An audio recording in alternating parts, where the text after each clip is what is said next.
अस्सलामुअलैकुम सामीन। 11 जुमादा सानी है, 15 जनवरी है। ख़बर का उन्वान है खिचड़ी का ड्रामा।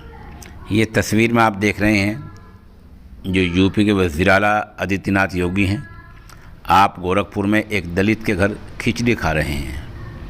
सवाल ये है, ये खिचड़ी की रिवायत आपको अभी चुनाव के मौके पर याद आई है? पूरे 5 साल में न आपकी खिचड़ी याद आई है, न दलितों के हकूक़ याद आए हैं, न और कुछ याद आया है।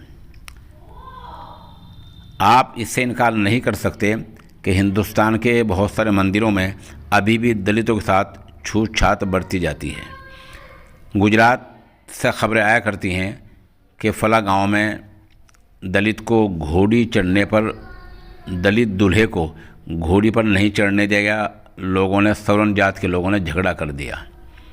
बहुत सी जगहों से खबरें आया करती हैं कि फ़लाँ जगह मंदिर में उन्हें जाने से रोक दिया। सवाल यह है कि आप ये ड्रामा क्यों कर रहे हैं? सिर्फ इसलिए ताकि आप चुनाव जीत जाएं।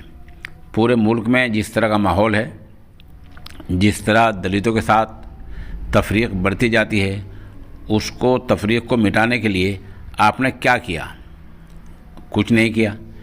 चुनाव के मौके पर ही आपके दलित क्यों याद आए, ये एक सवाल है। इसका सीधा सा जवाब ये है कि आप चुनाव जीतने के लिए कोई भी ड्रामा कर सकते हैं।